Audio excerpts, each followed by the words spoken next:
এই দুনিয়ার থেকে চলে যাওয়া লাগবে। যেদিন তুমি চলে যাবে ওই কবরে তোমার শোয়া দিয়ে আসবে।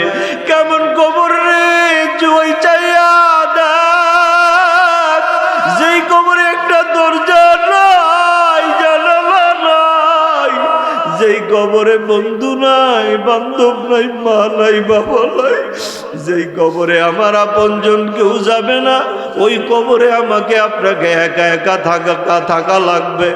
ওই কবরে বাঁশের গয়রা চাটাই মাটি দিয়া ওই কবরটা অন্ধকার বানায়া দেবে।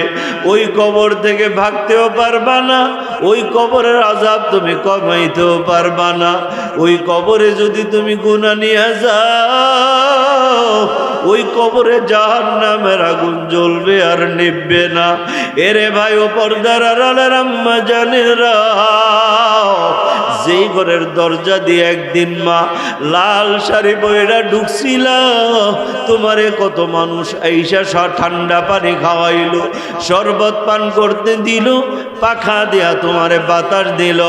এরে আম্মা জান, সামনে এমন একটা দিন আসতে আছে তুমি লাশ হইয়া পড়ে যাইবা। তোমার গায়ে 5 টুকরা কাফনের কাপড় বেচাইয়া ওই দরজা দিয়ে তোমারে বের করে দেবে। কেউ কাঁদবে মা মা বলিয়া, কেউ কাঁদবে বাবা বাবা বলিয়া, কিন্তু তুমি তো কোনো জবাব দিতে পারবা না। খালি হাতে আসছিলা, আবার খালি হাতে কবরে চলে যাওয়া লাগবে। ওই কবরের পাশে যাইয়া মাঝে মাঝে দাঁড়াইবা, নিজেরে বুঝাইবা আশরাফ, এমন একটা কবরে একদিন তুইও আসা লাগবি। আজ দেখ, যাদের দাপটে দুনিয়াটা কাঁপতো, আজকে তারা কবরে শুয়ে আছে, কোনো শব্দ নাই। ওই দিন এক মাহফিলে কাইকুবা সাহেব মোবাইল ফোনে কথা বলতেছিল, এরপরে আমার সঙ্গে কথা বলল। উনি বলতেছি, হুজুর আমার জন্য দোয়া কইরেন। আমি বললাম, মুরাদনগরের মানুষ আপনারে বড় ভালোবাসে, আপনার তো জনসমর্থনের অভাব নাই। ওই কাইকুবা সাহেব একটা দামি কথা বলল, হুজুর এত মানুষ আমারে চিনে, আমারে মোহাব্বত করে, যদি আমি কাইকুবাদ মারা যাই, একটা মোহাব্বতের মানুষও আমার সঙ্গে তো কবরে যাবে না। আবার কবরে আমি একা একা যাব, আমার কবরের হিসাব আমি তো দেওয়া লাগবে। এই জন্য দোয়া কইরেন, আল্লাহ যেন মাফ করে দেয়, ইমান নিয়ে যেন কবরে যাইতে পারি। এ ভাইরা আমার, আজকে যাদের মহাব্বতে পড়ে তুমি সুদ খাও, যাদের মহাব্বতে বইরা সুদের টাকা দিয়া, ঘোষের টাকা দিয়া, চাঁদাবাজের টাকা দিয়া, হারাম টাকা দিয়া বাড়ি বানাও, এই লোকগুলো তুমি যেদিন মারা যাবা, এরা বাবা তোমার ঘরে থাকবে, তোমার বানানো ঘরের মধ্যে আরাম ভোগ করবে, তোমার টাকা পয়সা ভোগ করবে, তোমার জায়গা জমি এরা ভোগ করবে। কিন্তু বাবা দুনিয়ার মানুষ যদি ডাক দিয়া বলে, সন্তান তোমার বাবা তোমার জন্য এত কিছু করলো, তোমার বাবার সঙ্গে 10 দিনের জন্য এই কবরের ভিতরে একটু শুইয়া যাও না, আল্লাহর কসম রে বাবা, তোমার কবরে তোমার সন্তানও শুইতে রাজি হবে না। এ ভাইরা আমার, এলাকার মানুষ যদি আইসা তোমার বিবিরে প্রস্তাব দেয়, এগো বৌমা তোমার স্বামী তোমার জন্য এত বড় বাড়ি বানায় গেল, ব্যাংকে কত টাকা জমাই গেল, তোমার স্বামী তোমারে কত গহনা গাড়ি কিনে দেয়া গেল, তুমিও তার মহাব্বতে কাঁদতেছো।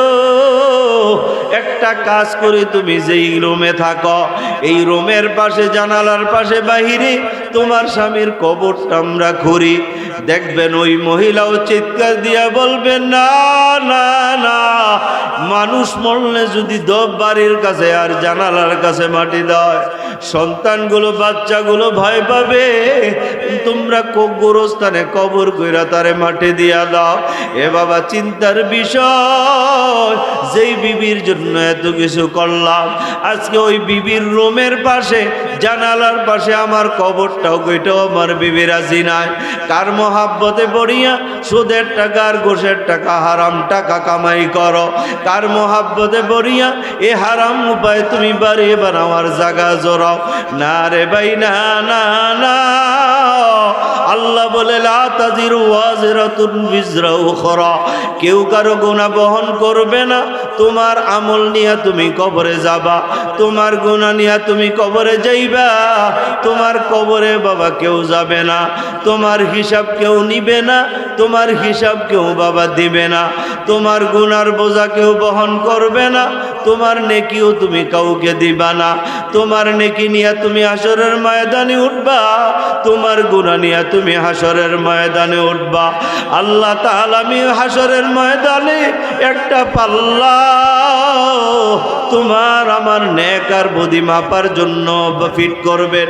এক পাল্লায় তোমার আমার সবগুলো উঠাবেন, আর এক পাল্লায় আল্লাহ তাআলা তোমার আমার গুনাহগুলো উঠাবেন।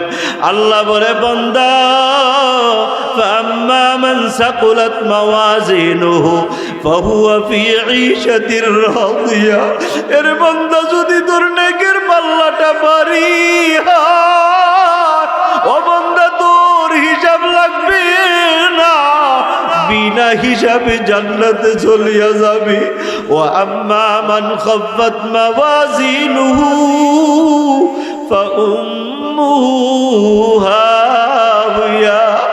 আর যদি আমলের পাল্লা হালকা হয়, তুমি ইমাম হও, খতিব, মুফতি, মুহাদ্দিস আর শাইখুল হাদিস, জগৎ বিখ্যাত পীর হও, তুমি মসজিদের সভাপতি, সেক্রেটারি, কেশিয়ার সদস্য, তুমি বড় ব্যবসায়ী, ইঞ্জিনিয়ার, ডাক্তার, কবিরাজ, বৈজ্ঞানিক, তুমি প্রধানমন্ত্রী, মন্ত্রী, এমপি, চেয়ারম্যান, মেম্বার, যা কিছু হও, যদি আমল নামা এ বাবা গুনার পাল্লাটা ভারী হইয়া যায়, আমার আল্লাহ বলে তোর ঠিকানা হবে জাহান্নাম। জোরে জোরে বলেন নাউজুবিল্লাহ। ওয়ামান আ'রাদা আন যিকরি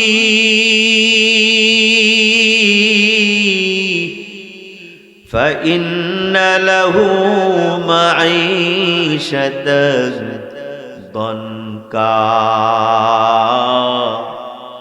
ونحشره يوم القيامة أعمى ومن أعرض عن ذكري। আল্লাহ বলেন যারা আমার কোরআনের দিকে তাকায় না, যারা আমি আল্লাহর কোরআন পড়ে না, আমি আল্লাহ তাদেরকে দুইটা শাস্তি দিব। এক নাম্বার শাস্তি হলো আমি দুনিয়াতে এদের রিজিক সংকীর্ণ করে দিব। নাউজুবিল্লাহ। আমি আল্লাহ এদের রিজিক সংকীর্ণ করে দিব রে। রিজিক সংকীর্ণ করার অর্থটা কি? হাবিব, আল্লাহর হাবিব মুহাম্মদুর রাসূলুল্লাহ সাল্লাল্লাহু আলাইহি ওয়াসাল্লাম বলেন, উম্মত, আল্লাহ যদি রিজিকের সংকীর্ণতা দিয়া দেয়, কোটি টাকার মালিক হইল, টাকার মধ্যে শান্তি থাকবে না। আবার আরেক ব্যাখ্যা হইল আল্লাহ তাআলা বাড়ির মালিক বানাবে, তোমাকে পয়সার মালিক বানাবে, কিন্তু তাতে কোনো বরকত থাকবে না। বলবা এত টাকা, এত বাড়ি, এত পয়সা কই যায়?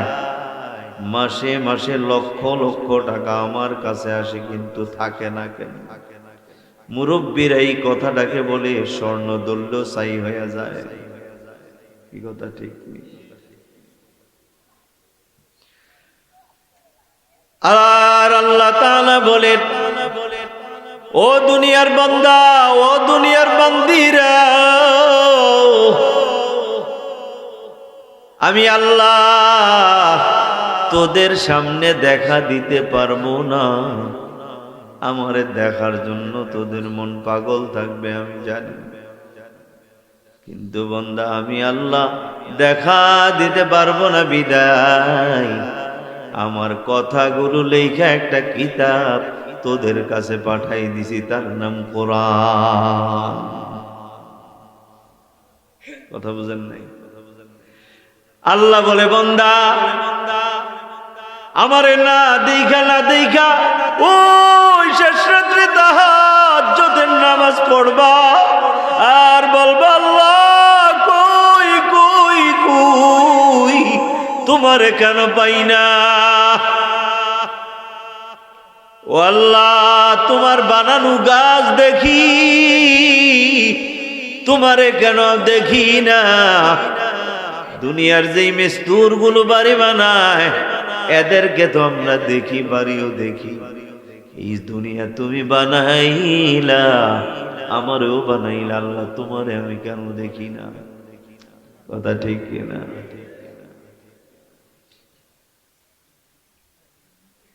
ওই হজ উমরা আমরা গেলে মাঝে মাঝে কত পাগল আল্লাহর ঘর তাওয়াফ করে আর আল্লাহরে ডাকে আর চিল্লায়, ও আল্লাহ তোমারে কেন পাই না?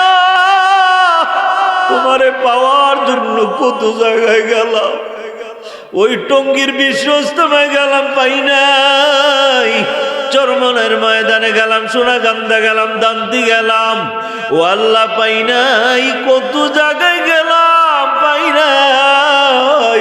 ও আল্লাহ টাকা খরচ করে এখন তোমার ঘর বাইতুল্লাহ আসছি, তুমি আল্লাহ বলে, বান্দা আমি জানি আমারে পাওয়ার জন্য আমার একদল বান্দা পাগল হয়ে যাবে আমারে দেখার জন্য। এ বান্দা আমার এই দুনিয়ার চর্মচক্ষু দিয়ে দেখতে পারবি না, এই জন্য আমার কথাগুলো লেখা আমি তোদের কাছে একটা কিতাব আকারে রাইখা দিলাম, যাতে করে এই কোরআনটা দেখে দেখে আমি আল্লাহকে দেখার ইচ্ছা পূরণ হয়। এই দুনিয়াতে বহু আল্লাহওয়ালা বুজুর্গ যাদের ইতিহাস পড়লে দেখতে পাই, ওই বুজুর্গদের মধ্যে এমন লোকের নামও পাওয়া যায় যারা আমার মতো আলেম ছিল না, একজন সাধারণ মানুষ। এরা যখন কোরআন খুলে বসতো এদেরকে কোরআন থেকে উঠানো যাইতো না, এদেরকে বারবার পিড়াপিড়ি করলে যদি জিজ্ঞেস করতো কোরআনে কি মজা পাইছো, চোখ লাগাইলে আর চোখ সরাও না, ওই লোকগুলো বলতো ডিস্টার্ব কেন করলি? কোরআনের প্রতি হরফে হরফে তাকাইয়া আমার আল্লাহকে আমি দেখতেছিলাম। এই মিয়া আশরাফ আলী থানভী রহমাতুল্লাহ আলাইহি এক জগৎ বিখ্যাত বুজুর্গ, ওনার কাছে মুরিদ হইল একজন 80 বছরের বুড়া, দাঁত একটাও নাই মাশাআল্লাহ, সব গেছে, গোশত সাবায় খাওয়ার আর তৌফিক নাই, জামি দিয়া সাবায় সব বাইরে বুড়ে ভিতরে ফাটায়। 80 বছর হইলে আর থায় কিছু 80 বছর বেটা, বেলা শেষ, এটা ডেট ওভার। এরপরে আল্লাহর ওলির কাছে যায় বায়াত হওয়ার পরে 80 বছরের বুড়া হুজুরের কাছে এক প্রশ্ন করে বসলো, হুজুর আমি বড় আশা নিয়ে আপনার কাছে আসছি, বহু দূর থেকে আসছি হুজুর, আমি আপনার কাছে বায়াত হতে যাই এই কারণে আমি আমার মাওলারে সচক্ষে দেখতে চাই। সুবহানাল্লাহ। আল্লাহর নবী কয় সম্ভব না, আরে থানবী কয় সম্ভব না। ওই মুরব্বী পাল্টা প্রশ্ন করে বসলো, যদি সম্ভব না হয় নবীর সাহাবী আলী এই কথা কেন বলল? যেই খোদারে দেখি না ওই খোদার ইবাদত আমি আলী করি না। আলী না দেখলে কি আর এই কথা কইছে? কথা বুঝেন নাই? যেই খোদারে দেখি না এই খোদার ইবাদত করি, মানে এক খোদারে দেখা দেখে ইবাদত, তা আমি পারবো না কেন?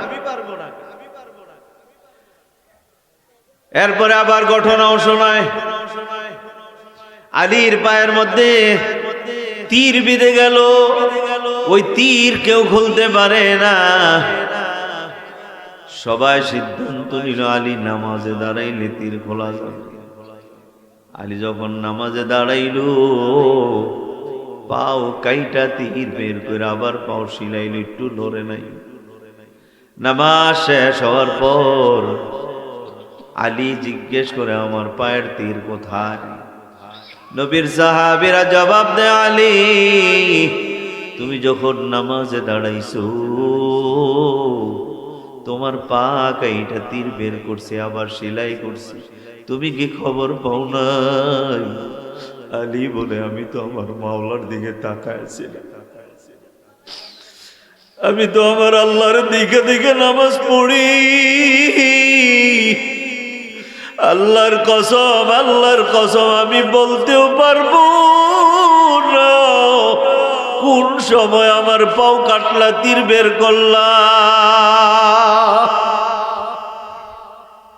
ওই মুরব্বী বলে, আলী যদি দেখা আল্লাহর দেখা নামাজ পড়তে পারে, আমি কেন আল্লাহর দেখতে পারবো না? বলে থানবী বলে, তুমি যদি আল্লাহর দেখতে চাও তাহলে তুমি কোরআন পড়া শিখতে হবে।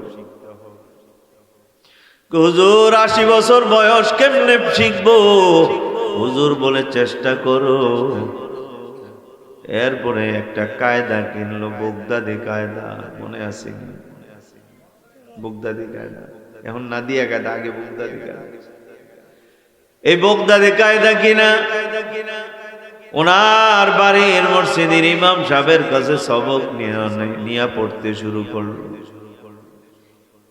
1 বছর লাগায়ও আলী বাতাসাগুলো শেষ করতে পারে না। মসজিদে সেজদায় পড়ে কান্দে আর বলে, আল্লাহ পারি আর না পারি, আমরণ চেষ্টা করে যাব, চেষ্টা করতে করতে মরে যাব, তারপরেও তোমার কোরআন শিখে তোমার দেখা দুনিয়ার থেকে যাব। একদিন বাড়ির দিকে হাইটা যায়, একজন বলে, এত কান্না কারণটা কি? বলে, আমার তো দুনিয়ার কোনো লোভ লালসা নাই, একটাই আশা, একটাই চাওয়া, যদি আমার মাওলার একবার দেখতাম আমি। কবে কোরআন পড়বো আর কবে আমি আমার আল্লাহরে দেখব?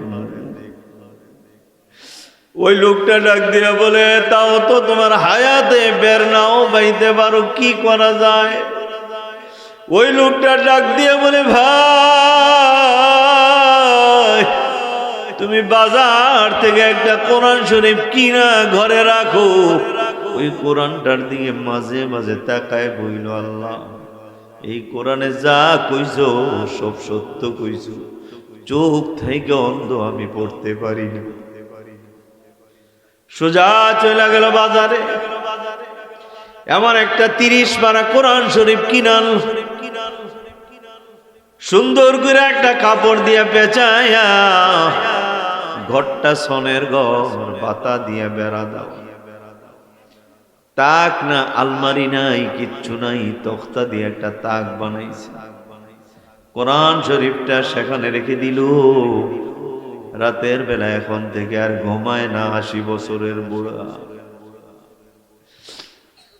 ওরা বিবি যখন ঘুমায় যায়, ঘরের মানুষগুলো ঘুমায়, এই 80 বছরের বুড়া কোরআনটা নামায়া এই কোরআনের উপর হাত বুলায় আর কয়, আল্লাহ তুমি তো কোরআনের হরফে হরফে আসো, আমারে কেন দেখাও? ও আল্লাহ, তুমি সব হরফে আসো, আমারে কেন দেখা দাও না? আমি তোমারে কেন দেখি না? এই লোকটা এইভাবে করতে করতে করতে করতে বাবা কায়দার অর্ধেক পুইরা হঠাৎ করে মারা গেছে। ওই মসজিদের ইমাম সাহেব রাতের বেলা স্বপ্নে দেখে ওই বুড়া মুরিদ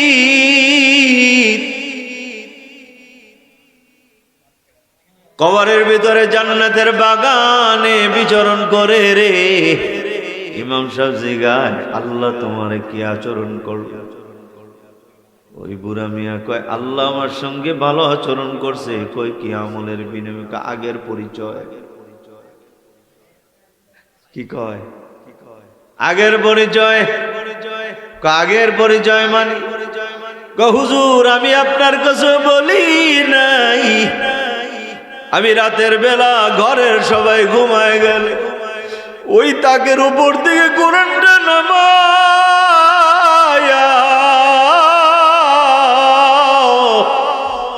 কোরআনের হরফে হরফে হাত বুলাইতাম, আঙ্গুল বুলাইতাম, আর চোখের পানি বালাইতাম, বলতাম মালিক তোমার কোরআনে তুমি যা কইছো সব সত্য, কিন্তু চোখ থাকিতে আমি অন্ধ, তোমারে আমি দেখি না। এইভাবে কানতে কানতে হঠাৎ আমার হালাত এমন হয়ে গেল, আমি কোরআনের হরফে হাত রাখলে আমার আল্লাহরে দেখতাম। আমি তো আল্লাহর লগা ওই দুনিয়া থাকতেই পরিচিত হয়ে গেছি, তো আল্লাহ আমার এখানে আযাব দিব কেমনে? আমার কবর জান্নাতের বাগান বানায় দিছে। সুবহানাল্লাহ। ওয়ামান আরাদা আন যিকরি, যিকরি শব্দের অর্থ হলো আমার কোরআন। যে ব্যক্তি আমার কোরআন পড়ে না, যে ব্যক্তি আমার কোরআন থেকে বিমুখ, ঘরের ভিতরে কোরআন রেখে দিছে, ওই কোরআন পড়ে না, কোরআনটা নামায়ও না। কত ঘর আছে কোরআনের কভার নাই, আছে না নাই? ঘর আছে কোরআনের কভার নাই। হাসরের ময়দানে কোরআন যদি আল্লাহর কাছে বলে, আল্লাহ তোমার বান্দা গায়ে পাঞ্জাবি পরলো, শার্ট পরলো, গেঞ্জি পরলো, টুপি মাথায় দিল, রুমাল পরলো, আমি কোরআনের জন্য সে একটা পোশাক তৈরি করতে পারলো না, আমারে খোলা রাখলো, এটার বিচার তোমার কাছে দিলাম, কি জবাব দিবেন আপনি বলেন? আজ অনেকের ঘরে কোরআন আছে, কভার নাই। এই কথা ঠিক কিনা? মাদ্রাসাগুলি তো কভার লাগায় না কোরআন। আমার জামা থাকবে, কোরআনের জামা কেন থাকবে না? কথা বুঝাই দেবে। ঘরের মধ্যে কোরআন আছে, কোরআনের জামা নাই। কোরআনের জামার দরকার আছে না নাই? আপনারা মনে করেন এই কোরআনটা তো নির্জীব, এটার হায়াত নাই। আমি বলি হায়াত আছে কোরআনে, কোরআনের হায়াত আছে। কোরআনের এত ক্ষমতা, দুনিয়ার কত বাড়ি পুড়ে, সব পুড়ে যায়, কোরআন পুড়ে না। সুবহানাল্লাহ। পাকিস্তানের প্রেসিডেন্ট বিমানে মারা গেল, ব্রাস্ট হয়ে পুড়ে গেল সব। ওনার সঙ্গে সবসময় একটা কোরআন শরীফ থাকতো, উনি বিমানে বসে বসে কোরআন শরীফ পড়তেছিলেন। সব পুরে ছাই হয়ে গেছে। আমেরিকা ষড়যন্ত্র করে তারে মেরে ফেলেছে, বিমান পুরে ছাই হয়ে গেছে। তার জামা কাপড়, সুটকেস বিটকেস বিমানে যা ছিল সব পুড়ে গেছে। শুধু একটা জিনিস অক্ষত পাইছে, জমিনে পড়ছে, সেটা হইল কোরআন। একটা হরফও পুড়ে গেছে। কত জায়গায় খবর পাওয়া গেছে, একই সঙ্গে বহু মানুষ ছিল পুড়ে গেছে, এক দুইটা মানুষ পুড়ে নাই। খবর নেয়া দেখা গেছে এটা কোরআনে হাফেজ, আল্লাহ প্রমাণ করে দিছে তার সিনায় কোরআন আছে দিকা তার গায়ে আগুন লাগাও আমি হারাম করে দিছি। কথা বুঝেন? এই জন্য কোরআনের কভার লাগানোর দরকার আছে নি? বলেন, লাগাবেন নি আপনারা? ভারতে আমার উস্তাদ মুফতি সাঈদ আহমদ রহমতুল্লাহ আলাইহি লালপুলের হুজুরে ইন্ডিয়াতে একবার সফরে গেছেন। তো হুজুরে এক হিন্দুর ঘরে গেছে। এক যুবক হুজুরে চিনে, হিন্দু যুবক। তাই যুবককে কয়, হুজুর আমি তো হিন্দু মানুষ, আমার ঘরে একটু আইবেন, আমি আপনার খুব মহাব্বত করি। এদিক দিয়া কলকাতা এগুলি বাংলা বলে, তো আমরাও প্রোগ্রামে যাই মাঝে মাঝে, এরা সব বাংলায়। তো গেছে, তো যায় দেখে আর ঘরে দুইটা কিতাব, একটা হইলো বেহেশতি আর একটা কোরআন শরীফ। তো জিগায়, তুমি তো হিন্দু, তো কোরআন শরীফ ঘরে রাখছো কেন? গিলাপ লাগায়। হুজুর আজ থেকে অনেক বছর আগে আমাদের এই এলাকা সব পুইরা সরকার হয়ে গেছে, কিন্তু যেই ঘরগুলিতে কোরআন শরীফ ছিল ওই ঘরগুলি পুরে নেই। সুবহানাল্লাহ।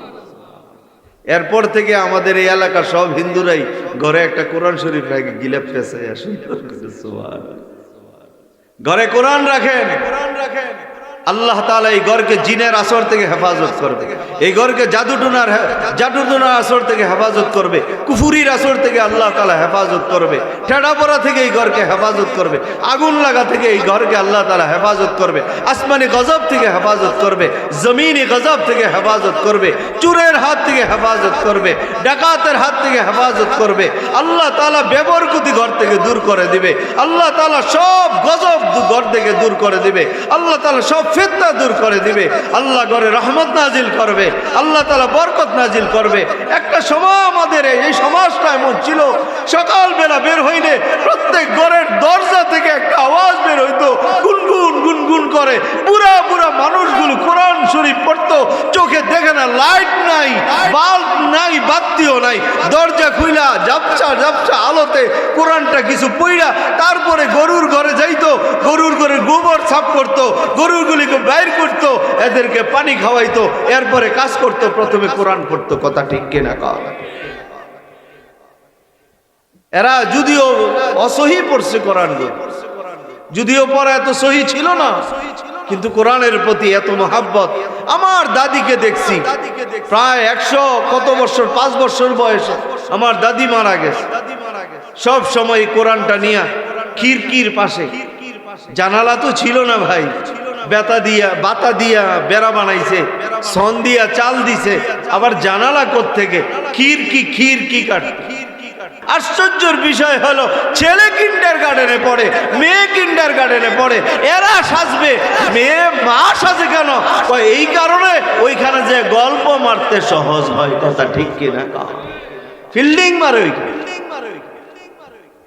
কয়দিন পরে পরকিয়া করে জামাই ফালায় বাঘ। কত মহিলা এই শ্বশুর শাশুড়ি এগুলোর গ্রামে ফালায়া ছেলে মেয়েরে পড়ানোর নাম দিয়া, জামাই থাকে বিদেশ, ফোন করে খালি প্রত্যেক দিন জ্বালায়, অমুকের ফোলা কিন্ডার গার্ডেনে পড়ে, এই শহরে পড়ার কারণে কত সুন্দর কথা বলে, এরা কত সুন্দর ইংলিশ বলে, আমার পোলা পারে না, আমার পোলা কইতে পারে না। এরপরে তো মাশাআল্লাহ এই মা বাপ গুলের ফালায় তারা ওই বাসা বাড়ি করে। কথা ঠিক। এই জন্য ভাইয়া নিজেও কোরআনটা একটু মাঝে মাঝে খুইলেন ঘরে। অনেক ঘরে গেলে আমি কোরআন দেখলে কোরআনটা নামাই, দেখি ভাই কোরআনটা দেন, দেখি যে এটা উলুয়ে খাইয়া দুনিয়ার ছিদ্রমিদ্র করে। আমি কই ভাই এটা কি ফরেন টরেন? না হুজুর, ফরায় না। আমি বুড়া সোহে দেখি না, আমার বৌমা 2টা আনছে, এটি কোরআন শরীফ পড়তে পারে না। দুঃখের বিষয়। আল্লাহ তাআলা বলেন, ওয়ামান আ'রাদা আন যিকরি, যারা আমার কোরআন থেকে বিমুখ হয়, যারা কোরআন তেলাওয়াত করে না, কোরআন খুইলাও দেখে না, আল্লাহ তাআলা বলে আমি 2টা শাস্তি এদের জন্য দিব।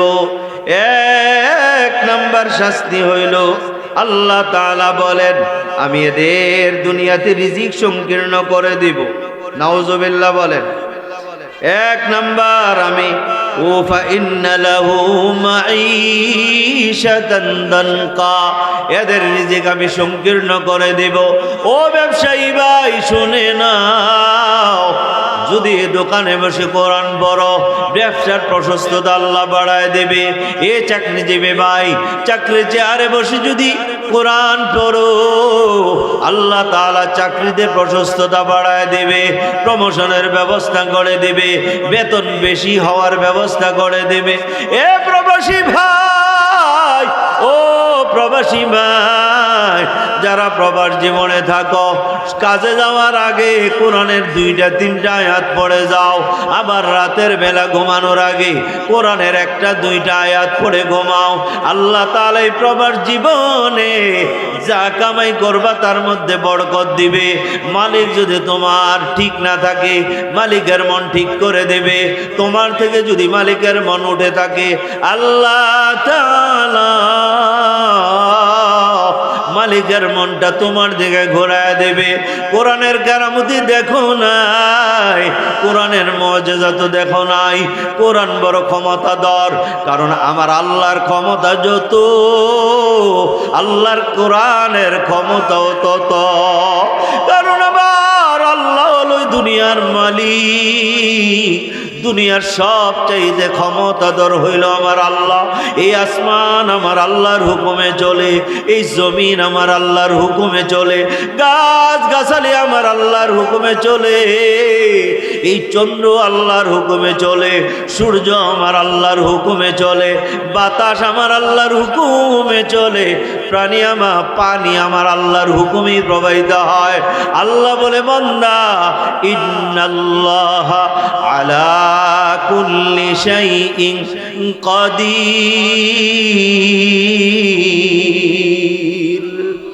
আল্লাহ বলে বান্দা এমন একজন এক সত্তা আমি, সবচেয়ে ক্ষমতাধর হইলাম আমি আল্লাহ। আল্লাহ বলে বান্দা সব কিছুর উপরে আমি আল্লাহর ক্ষমতা।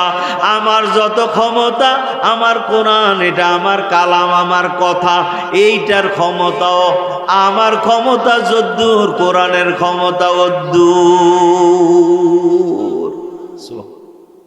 এই জন্য মাঝে মাঝে কোরআনটা সিনার মধ্যে নিয়া, এ বাবা মাঝে মাঝে কোরআনটা সিনার মধ্যে নিয়া শ্বাস ফালাইবেন। আমার আর আপনার অক্সিজেন, এটা কথা বুঝেন নাই? চোখে দেখেন না, হরফগুলোর দিকে তাকায়া থাকবেন, আল্লাহ তাআলা চোখের জ্যোতি বাড়াই দিবে। সুবহানাল্লাহ। বিশ্বাস হয় না? আমরা যেটাতে আমার কাজ হবে না ওইটা করি বেশি। মাজার একটা দেখলে এই চোখের মধ্যে, আচ্ছা এই মাজারওয়ালারে বানাইছে কেটা? জোরে বলেন না, কে বানাইছে? উনি আমল কইরা আল্লাহর ওলি হইছে না? অটো আমল করে। আর আমনে ওনারে খালি দিয়ে চোখে লাগায় চোখের জ্যোতি বাড়াই লেবেন, এত সহজ? আল্লাহ কয় বেটা হ্যাঁ তো আমার থেকে চাই আনিছে, হের কাছে কি চাস তুই? হ্যাঁ তো আমার কাছে চাইছে, তুই হের কাছে কি চাস? আমার কাছে চা। মিয়া চোখের জ্যোতি বাড়বে কোরআনের দিকে তাকায় থাকে না, বুঝেন? হরফটির দিকে চায় চায় খালি চোখ বুলান, আল্লাহ তাআলা চোখের জ্যোতি বাড়ায়। সুবহানাল্লাহ।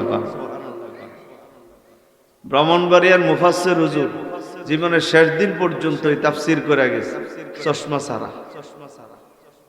চোখের জ্যোতি তো দিন দিন বাড়ে, কমে তো না। সুবহানাল্লাহ।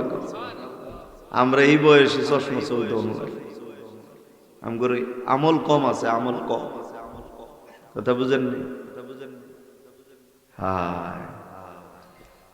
আল্লাহ তাআলা বলেন ওয়ানাহশুরুহু ইয়াওমাল কিয়ামাতি আ'মা। এ বান্দা আমার চোখ দেওয়া, আমি আল্লাহর দেওয়া চোখ দ্বারা যারা কোরআনের আয়াতের দিকে তাকাইলি না, এই আয়াত পড়লি না, এই আয়াত পড়ার চেষ্টাও করলি না, এই আয়াতের মধ্যে চোখ বুলাইলি না, এই আয়াতের মধ্যে চোখ লাগায় রাখলি না, আল্লাহ বলে হাসরের ময়দানে যেদিন উঠবি রে, আমি আল্লাহ তোরে অন্ধ বানায়া উঠাবো। জোরে জোরে বলেন নাউজুবিল্লাহ। অন্ধ বানায় উঠাবো।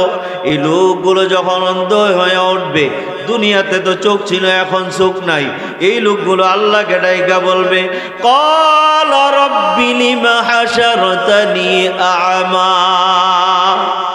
ক্বালা, এরা বলবে, রাব্বি লিমা হাশারতানি আ'মা, ও আল্লাহ, আমারে কেন তুমি অন্ধ বানায় উঠাইলা, আমারে কেন অন্ধদের মধ্যে তুমি উঠাইলা। ওয়াকাদ কুনতু বাসীরা, আমি তো চোখের মালিক ছিলাম, আমি চক্ষুমান ছিলাম, আমি দৃষ্টিশক্তিওয়ালা ছিলাম। ও আল্লাহ, আমার চোখ গেল কোথায়? এ ভাই, আমার আর আপনার যদি ঘুমের আগে দেখে চোখ দিয়ে দেখলাম, ঘুম থেকে ওইটা দেখে চোখ দিয়ে দেখি না, আমারও তো প্রশ্ন জাগবে। ঘুমের আগে চোখ দিয়ে দেখলাম, এখন কেন চোখগুলো অন্ধ হয়ে গেল? এই প্রশ্নের জবাব মানুষ বলবে জানি না। আল্লাহ তখন জবাব দেবে, বান্দা, আমি তোরে চোখ দিয়েছিলাম দুনিয়াতে দেখার জন্য। এই চোখ দ্বারা তোমার মাকে দেখেছো, তোমার বাবারেও দেখছ। এভাবে হে বান্দা, এই চোখ দ্বারা বন্ধু দেখছো, বান্ধব দেখছো, দোকানদারি করছো, রিক্সা চালাইছো, ওই চাকরির চেয়ারে বসে বসে খাতায় সিগনেচার করছো। আমি আল্লাহর দেওয়া চোখ দিয়া দেখে দেখে রাতের অন্ধকারেও আমি আল্লাহর দেওয়া চোখ দিয়া তুই দেখা দেখাচ্ছ। দিনের আলোর মধ্যে আমি আল্লাহর দেওয়া এই চোখ দ্বারা দেখে দেখে আসছো রে বান্দা।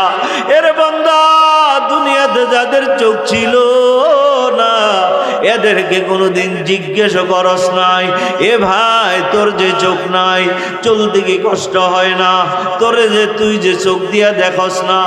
এ ভাইরা আমার, অন্ধগুলোকে মাঝে মাঝে জিজ্ঞেস করেন, এ অন্ধ ভাই, তুমি যে চোখ দ্বারা দেখো না, তোমার কি কষ্ট লাগে না? ওই মুরাদনগর মুজাফফরুল উলুম মাদ্রাসার হেফজখানার প্রধান হাফেজ আমিনুল ইসলাম ভাই, তার দুইটা চক্ষু নাই, এরপরও বাবা 30 পারা কোরআন হেফজ করে সিনায় ধারণ করছে।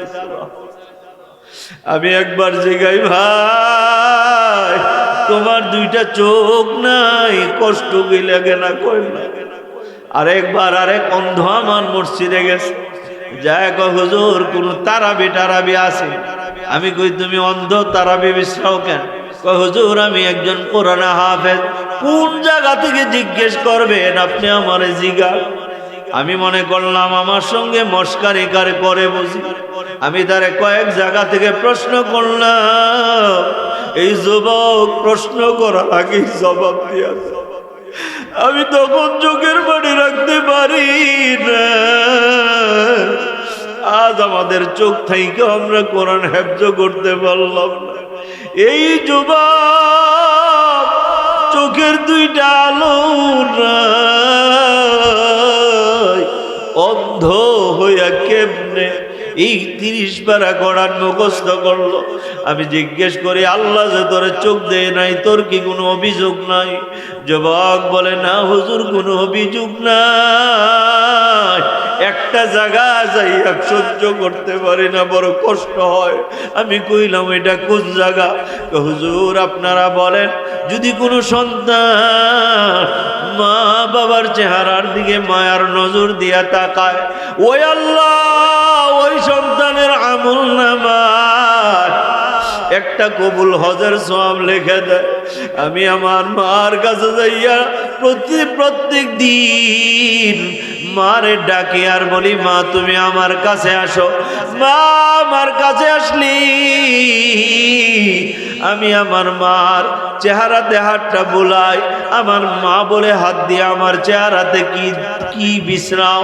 আমি বলি, মা গো, হুজুররা বলে তোমার চেহারার দিকে তাকাইলে আল্লাহ তাআলা আমল নামায় কবুল হজের সওয়াব দিবে।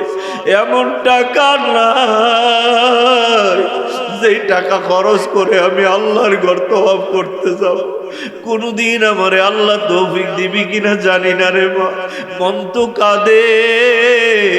আল্লাহর ঘর যদি একবার সামনে নিয়ে বলতে পারতাম লাব্বাইক আল্লাহুম্মা লাব্বাইক লাব্বাইক লা শারীকা লাক লাব্বাইক, কিন্তু মা চোখ তো নাই, আর তোমার চেহারাও দেখি না। ও মা, তোমার চেহারাটা কেমন জন্ম দিলে আমারে, 10 মাস 10 দিন গর্ভে ধারণ করলা, কত কষ্ট দিলাম।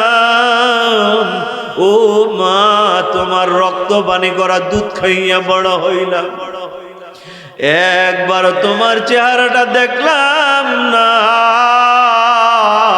কেমন জানি আমার মা, কেমন জানি আমার মার চেহারা। এরে আম্মা জান,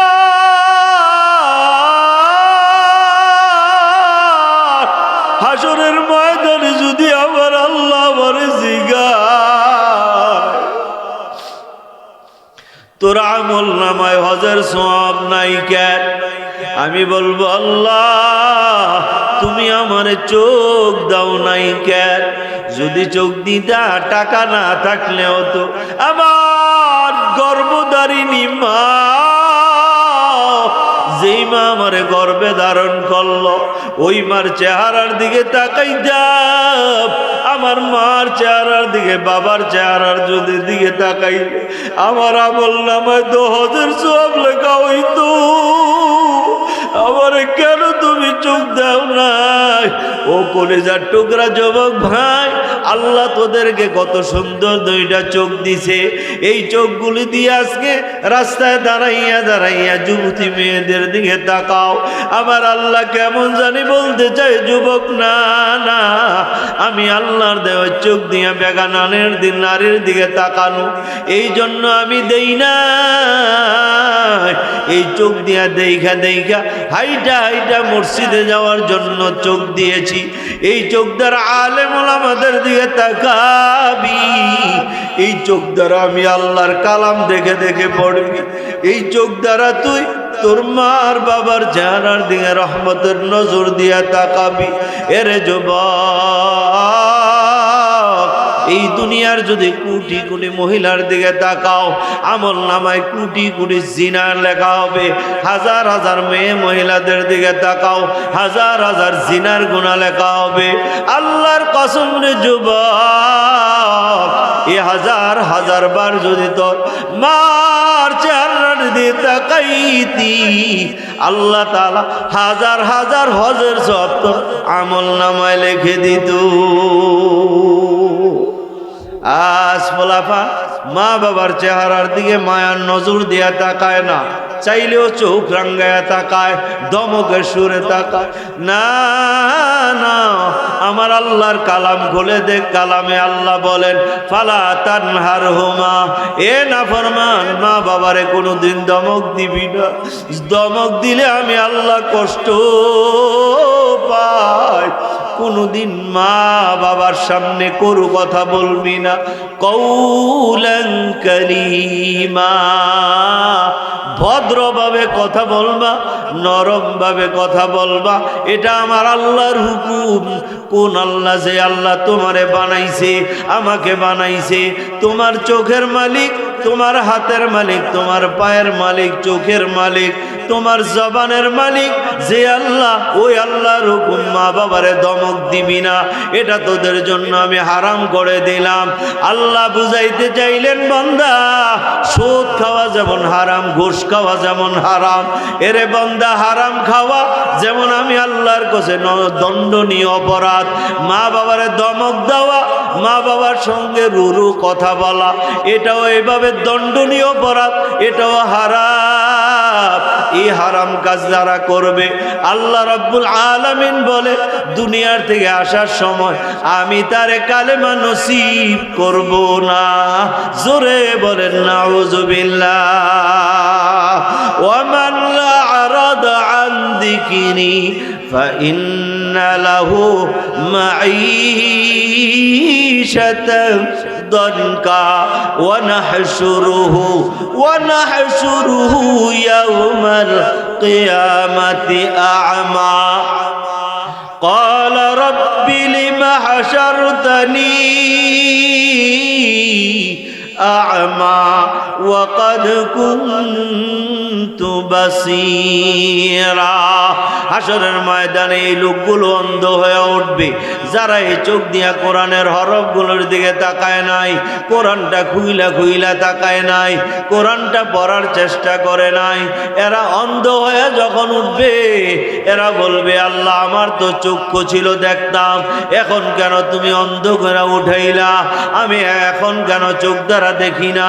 ওই সময় আল্লাহ জবাব দিবে, ক্বালা কাযালিক আতাতকা আয়াতুনা ফানাসিতাহা।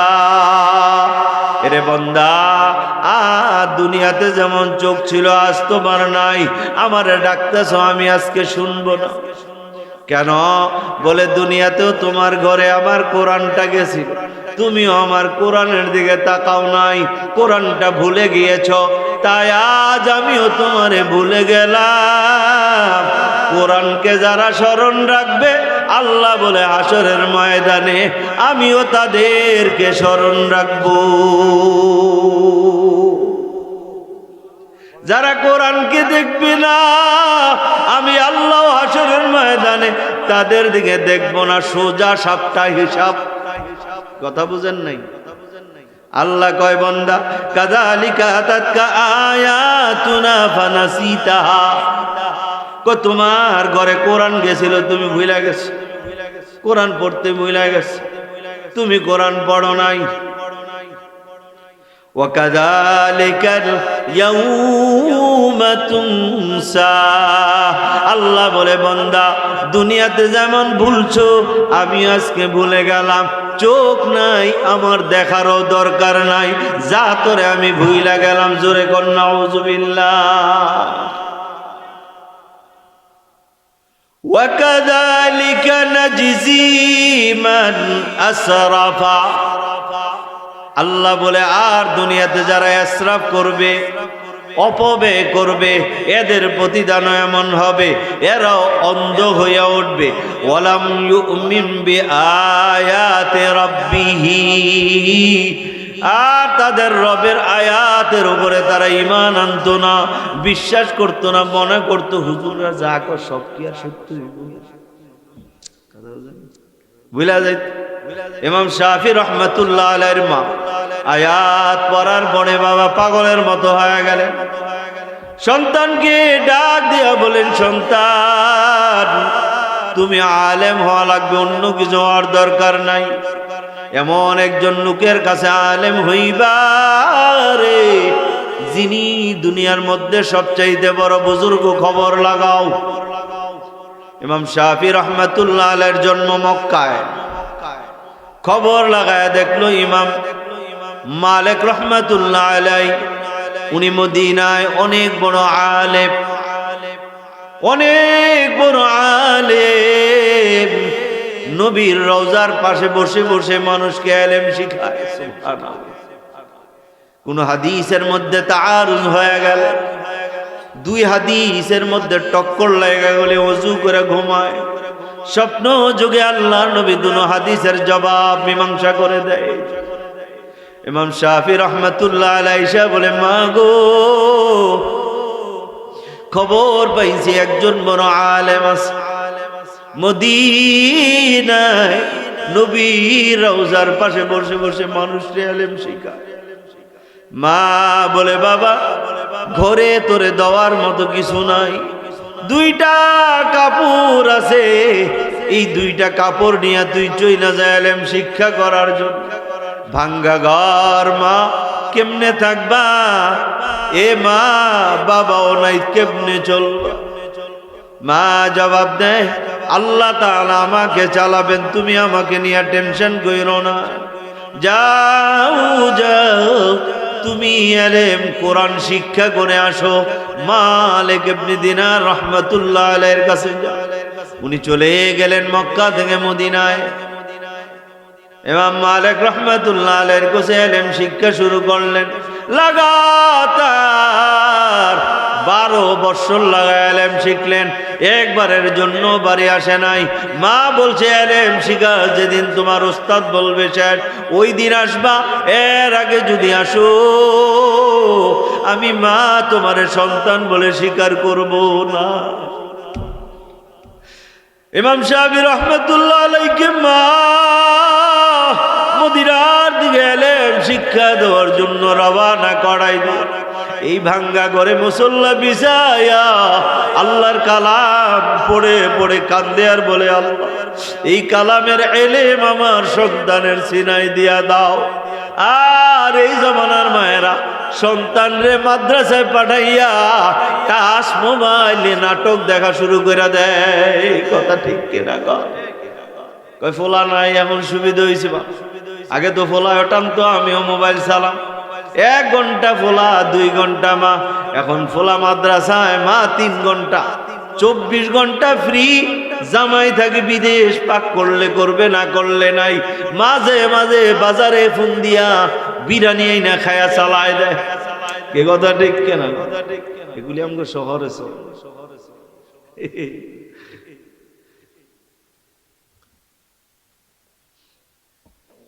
এ পর্দার আড়ালের আম্মা জানেরা, শুধু ছেলের মাদ্রাসায় ভর্তি করাই দিলি শেষ না।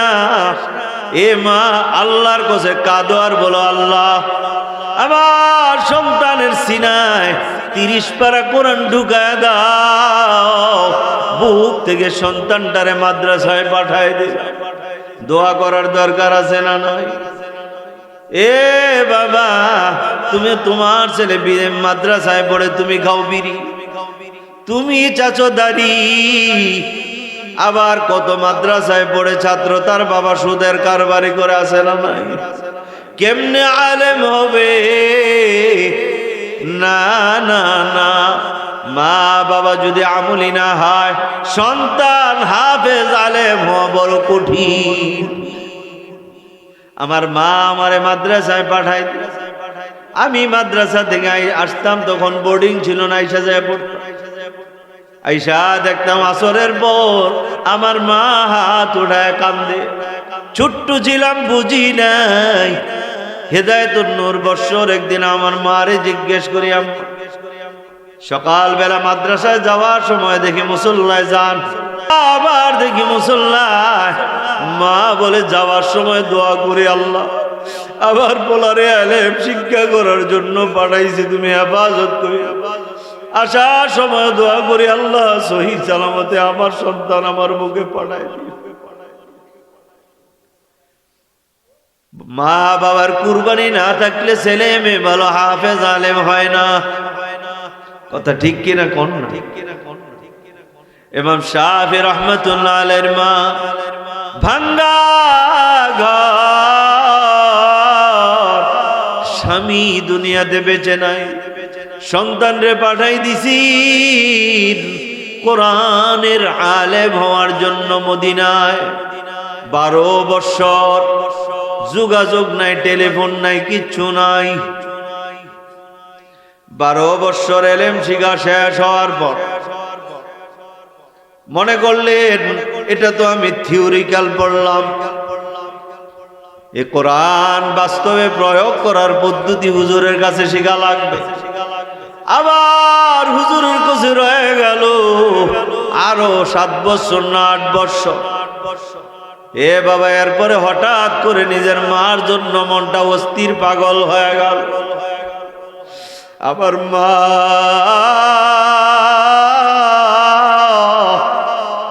বেঁচে আছে না মরে গেছে জানি না। উস্তাদের কাছে যাইয়া বলে, হুজুর আমার দুঃখিনী মা আমারে পাঠাই দিছে, আমার মার কাছে কেউ নাই। আমার মা বেঁচে আছে না মরে গেছে জানি না। আজকে কয়দিন ধরে আমার মার কথা বেশি বেশি মনে হয়। আমি আমার মার কথা মনে হইলে আমি পাগলের মতো হয়ে যাই। কেন? হুজুর বলে, তুমি বাড়ি যাও, বাড়িতে যাওয়ার জন্য প্রস্তুতি গ্রহণ করো। ইমাম শাফি রাহমাতুল্লাহ আলাইহি বাড়ি যাওয়ার জন্য প্রস্তুতি গ্রহণ করতেছে। ওই দিক দিয়ে মালিক রাহমাতুল্লাহ আলাইহি একজন দূত পাঠাই দিলেন, যাও যাও যাও শাফির আম্মারে যায় আগে বা আগে আগে খবর দাও। ইমাম শাফি ইলমের জাহাজ নিয়ে মক্কায় আসতেছে। মা সন্তানকে যখন ইস্তেকবাল করতে আসবে, আমার কলিজার টুকরা ছাত্র শাফি যখন তার মারে যাইয়া রাস্তায় পাবে, তার কলিজা ঠান্ডা হয়ে যাবে। আর যদি দেখো শাফির মা দুনিয়াতে বেঁচে নাই, তাড়াতাড়ি কইরা আইসা আমারে খবরটা দিও, আমি শাফিরে যাইতে দিব না। কারণ মক্কায় যাইয়া যদি শাফি তার মারে না দেখে পাগলের মতো হয়ে যাবে, এটা আমিও সহ্য করতে পারবো না। ওই দূর চলে গেল, খবর নিয়ে আসলো, হুজুর আমি ইমাম শাফি রাহমাতুল্লাহ আলাইহির মাকে বলেছি। কি রিয়াক্ট দেখলা? ওনার মুখে শুধু একটা শব্দ শুনলাম, আলহামদুলিল্লাহ। মা বেঁচে আছে। ইমাম শাফি রাহমাতুল্লাহ আলাইহিকে যখন রওনা করাই দিলেন, একটা উটের উপরে কইরা হুজুর বললেন, উটের পিঠে করে যাও। সামনে আর পিছনে আরো কয়েকটা উট বুঝাই করা মাল, স্বর্ণ অলংকার মণিমুক্তা, খাদ্য রসদ সামান কাপড় ইত্যাদি, এগুলো নিয়ে বাবা মক্কার দিকে রওনা। আসমানের দিকে তাকায় দোয়া করে, মালিক আমার কলিজার টুকরা মারে যেন যাই আমি দেখি। ও আল্লাহ, আমার মা এই কোরআন শিখানোর জন্য কত বড় কোরবানি করলো। 20টা বছর তার সন্তানরে দূরে সরায় রাখলো। ও আল্লাহ, আমার মারে আমি যেন 2 চোখে দেখতে পাই। এ সন্তান, এ মাদ্রাসার পোলাপান, প্রতি সপ্তাহে বাড়ি যাওয়ার জন্য পাগল হয়ে যাও। ইমাম শাফি রাহমাতুল্লাহ আলাইহি বের হইছে 20 বছর পরে, ইলম শিক্ষা তার পড়ে গেছে। সুবহানাল্লাহ। বিশাল রসদের ভান্ডার নিয়ে বাবা মক্কার দিকে রওনা।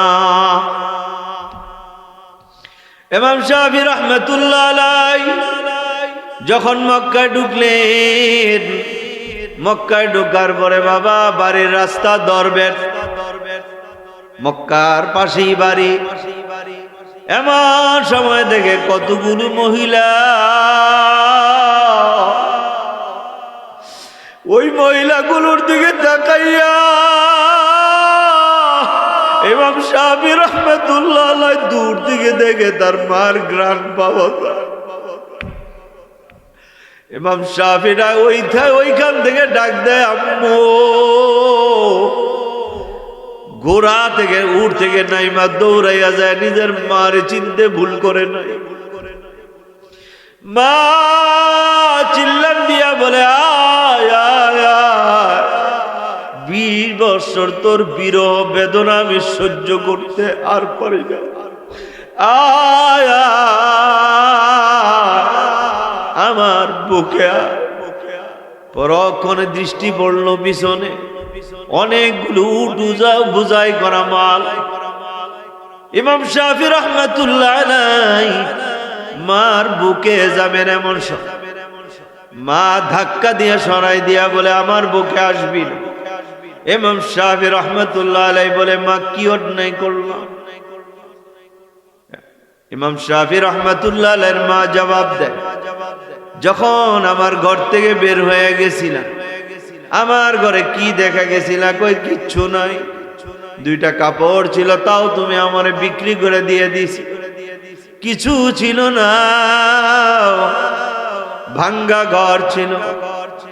এরে শাফি, তোরে আমি ইলম শিক্ষা করার জন্য পাঠাইছি, দুনিয়া কামার জন্য পাঠাই নাই। এই সামান কেন?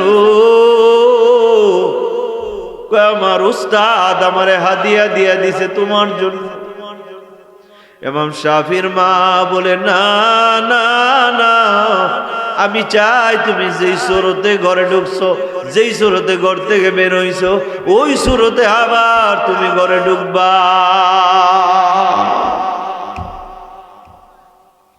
মা কি করব পরামর্শ দাও।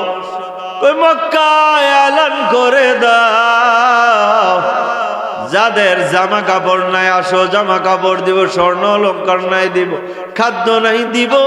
ইমাম শাফি রহমাতুল্লাহ আলাইহি বলে, মা তাই হবে।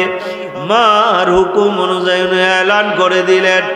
মক্কার মানুষগুলো দলে দলে দল বেঁধে বেঁধে আসা শুরু করল। এবার দিতে দিতে দিতে দিতে আর কিচ্ছু নাই, শুধু 15 দিরহাম, লক্ষ লক্ষ দিরহাম সব দিয়ে দিল, শুধু 15 দিরহাম পকেটে আছে। একটা উটও নাই, ঘোড়াও নাই, সব দান করে দিছে, কিচ্ছু। মার সঙ্গে পায়দল হেঁটে হেঁটে যায়। মা লাঠিতে বড় করে আস্তে আস্তে করে সামনের দিকে চলে। মা সন্তান দুজনে ইমাম শাফি রহমাতুল্লাহ আলাইহির পায়ে জুতাও নাই, জুতা জোড়াও দান করে দিছে। মা কয়, তাও দান করে দাও। খালি পায়ে চলতেছে, হঠাৎ করে মার হাত থেকে লাঠিটা পড়ে যায়। এমন সময় ঘরের কাজের মহিলা এই দিক দিয়া পানির কলসি নিয়া যাইতেছিল। অতি আদবের সাথে আইসা লাঠিনা নিচ থেকে ইমাম শাফি রহমাতুল্লাহ আলাইহি মার হাতে তুলে দিল। মাকে এত ইজ্জত এত সম্মান করলো একটা মহিলা দেখা, পকেট থেকে 5 দিরহাম বের করে মেয়েটাকে হাদিয়া দিয়া দিল। মা জিজ্ঞেস করে, শাফি তোমার পকেটে গেলে 5 টাকাই আছে, আর কোনো টাকা নাই? কয় 15 টাকা ছিল, 5 টাকা দিছি। কয় 10 টাকা রাখছো কেন? কয় যদি প্রয়োজন লাগে আজকে চলতে, এই জন্য রেখে দিলাম। ইমাম শাফি রহমাতুল্লাহ আলাইহির মা কয়, তোমার যদি আজকে 10 টাকার প্রয়োজন হয়, ওই প্রয়োজন মিটানোর ক্ষমতা উপরওয়ালা আল্লাহর আছে না নাই? ইমাম শাফি বলে, আছে। তাহলে এই 10 দিরহাম রাখছো কেন? এটাও দিয়ে দাও। সুবহানাল্লাহ। কেমন মহিলা, কেমন মহিলা রে ভাই। আর আমগো মহিলারা ঈদের সময় 20,000 বাজেট করো আমার লেগে। এবার জামাই চিন্তা ভাবনা করে দে, আমি বেতন ভাই 15,000, তাই চাই এলো 20,000। আর ফোলামায়ের কি অবস্থা হইব? শুরু করে পুলিশ হইলে শুরু করে, গাড়ি ধরনের চাকরিজীবী শুরু হইলে কাগজ ফাইল আটকানের। কারণ না আটকাইলে তো টাকা পাওয়া যাবে না। কি কথা ঠিক কিনা? এই মহিলাদের চাহিদার কারণে পুরুষগুলো হয় সুদখোর, না হয় ঘুষখোর, না হয় গুন্ডা, ডাকাত, চাঁদাবাজ, চোর, ডাকাত। কথা ঠিক কিনা? এরার যদি চাহিদা কম থাকতো, পুরুষরা অত কিছু করতে পারত। মহিলাদের আল্লাহ তাআলা যদিও তাদের আকল কম দিছে, কিন্তু এদের কন্ট্রোলিং পাওয়ার আল্লাহ তাআলা এদেরকে বেশি দিছে। একজন পুরুষকে কন্ট্রোল করার ক্ষমতা এদের চেয়ে বেশি কারো নেই। কথা ঠিক কিনা? দেখেন না কত মাইয়া ধরা খায় মাঝে মাঝে। সাংবাদিকরা পরে ফেস দিয়ে ধরলে, কয়টা আছে? 5টা। লাইন মারে কয়টার লগে? ফোলায় হাত মেরে, হাই হাই তাই করলু। তার পিছনে হারা জীবনের টেয়া, আইফোন কিনা দিয়ে নিলাম বাবার টেয়া চুরি করে। আর এটা বলে 5টার লগে। আমি কয় নাম্বার? কয় তুমি 5 নাম্বার। হুজুর অন্ধ হয়ে উঠতে চাই না। এ ভাই, আমার আল্লাহর কালাম যেমন সত্য, আমার আল্লাহর কালামের কথাগুলো সত্য। এ বাবা, এখনো সময় আছে। আল্লাহর কোরআনটা ধরো। যারা কোরআন পারো বাবা, দৈনিক রাতের বেলা ঘুমানোর আগে 2-4 আয়াত পইরা হইল ঘুমাইবা। আর যারা কোরআন দেখে দেখে থেকে পড়তে পারো না।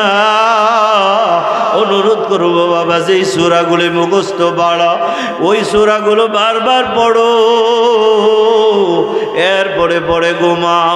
আল্লাহর কালাম তেলাওয়াত করে যারা ঘুমায়, আল্লাহ বলে ও ফেরেশতারা, আমার বান্দা আমার কালাম পড়িয়া আমার কালাম তেলাওয়াত করে ঘুমাইলো, সাক্ষী থাক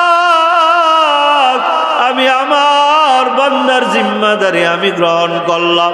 সারা রাত তুমি ঘুমাইবা, আমার আল্লাহ তোমারে পাহারাদারি করবে। চোরে তোমার ক্ষতি করতে পারবে না, ডাকাত তোমার ক্ষতি করতে পারবে না।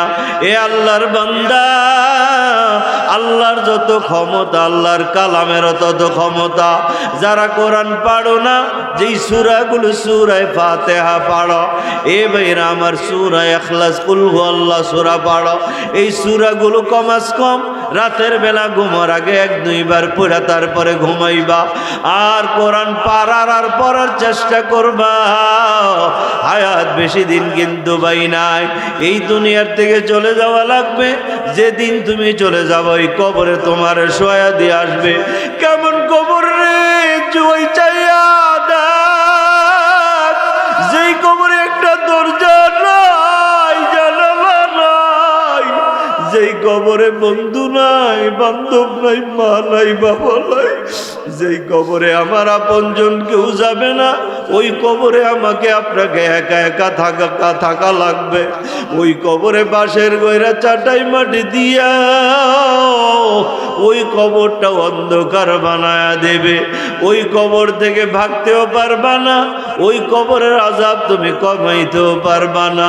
ওই কবরে যদি তুমি গুনাহ নিয়ে যাও, ওই কবরে জাহান্নামের আগুন জ্বলবে আর নিভবে না। এরে ভাই ও পর্দার আড়ালের আম্মা জানেরা, যেই ঘরের দরজা দিয়ে একদিন মা লাল শাড়ি বইরা ঢুকছিল, তোমারে কত মানুষ আইসা ঠান্ডা পানি খাওয়াইলো, শরবত পান করতে দিল, পাখা দিয়া তোমারে বাতাস দিল। এরে আম্মা জান, সামনে এমন একটা দিন আসতে আছে তুমি লাশ হইয়া পড়ে যাইবা। তোমার গায়ে 5 টুকরা কাফনের কাপড় বেচাইয়া ওই দরজা দিয়ে তোমারে বের করে দেবে। কেউ কাঁদবে মা মা বলিয়া, কেউ কাঁদবে বাবা বাবা বলিয়া, কিন্তু তুমি তো কোনো জবাব দিতে পারবা না। খালি হাতে আসছিলা, আবার খালি হাতে কবরে চলে যাওয়া লাগবে। ওই কবরের পাশে যাইয়া মাঝে মাঝে দাঁড়াইবা, নিজেরে বুঝাইবা আশরাফ, এমন একটা কবরে একদিন তুইও আসা লাগবি। আজ দেখ, যাদের দাপটে দুনিয়াটা কাঁপতো, আজকে তারা কবরে শুয়ে আছে, কোনো শব্দ নাই।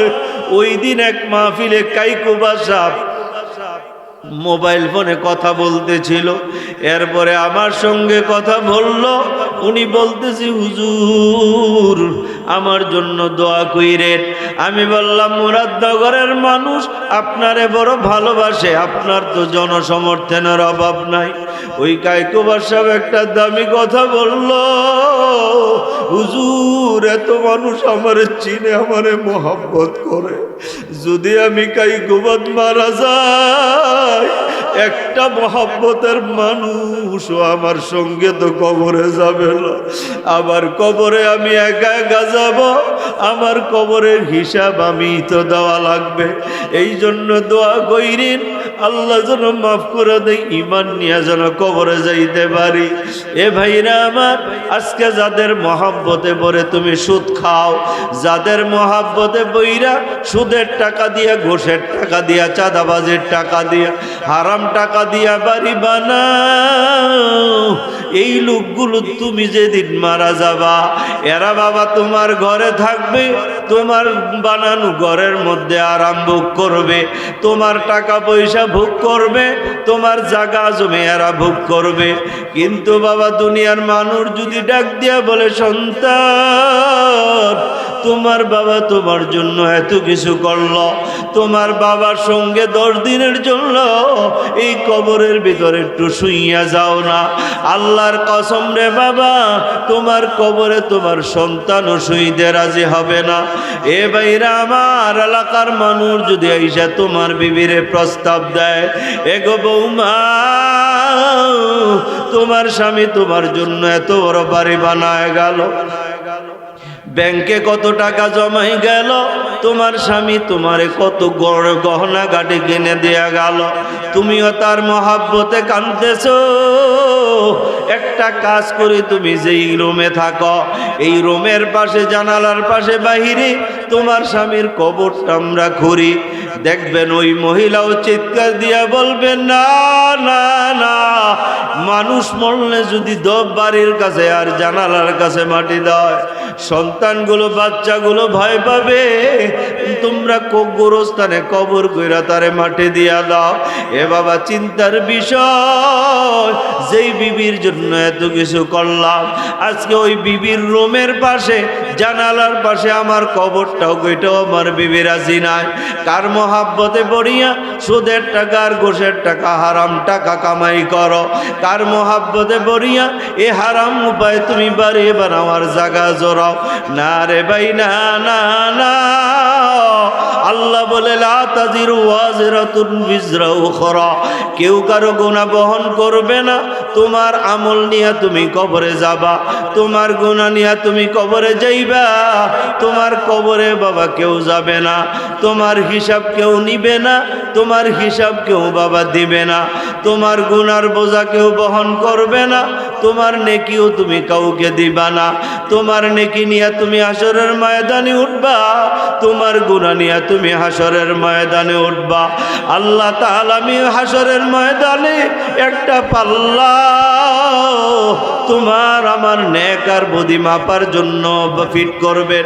এক পাল্লায় তোমার আমার সবগুলো উঠাবেন, আর এক পাল্লায় আল্লাহ তাআলা তোমার আমার গুনাহগুলো উঠাবেন। আল্লাহ বলে, বান্দা, ফাম্মা মান সাকুলাত মাওয়াজিনুহু ফাহুয়া ফি ঈশাতির রাদিয়া। এর বান্দা, যদি তোর নেকের পাল্লাটা ভারী হয়, ও বান্দা, তোর হিসাব লাগবে না, বিনা হিসাবে জান্নাতে চলিয়া যাবে। ওয়া আম্মা মান খাফফাত মাওয়াজিনুহু ফাউম্মুহু হাওিয়া। আর যদি আমলের পাল্লা হালকা হয়, তুমি ইমাম হও, খতিব, মুফতি, মুহাদ্দিস আর শাইখুল হাদিস, জগৎ বিখ্যাত পীর হও, তুমি মসজিদের সভাপতি, সেক্রেটারি, কেশিয়ার সদস্য, তুমি বড় ব্যবসায়ী, ইঞ্জিনিয়ার, ডাক্তার, কবিরাজ, বৈজ্ঞানিক, তুমি প্রধানমন্ত্রী, মন্ত্রী, এমপি, চেয়ারম্যান, মেম্বার, যা কিছু হও, যদি আমল নামা এ বাবা গুনার পাল্লাটা ভারী হইয়া যায়, আমার আল্লাহ বলে তোর ঠিকানা হবে জাহান্নাম। জোরে জোরে বলেন নাউজুবিল্লাহ। আল্লাহ তাআলা আমাদের সবাইকে এই আল্লাহ পাকের কালামের মহাব্বত অন্তরে ধারণ করার তৌফিক দান করুক। বলেন আমিন। আরো জোরে বলেন আমিন।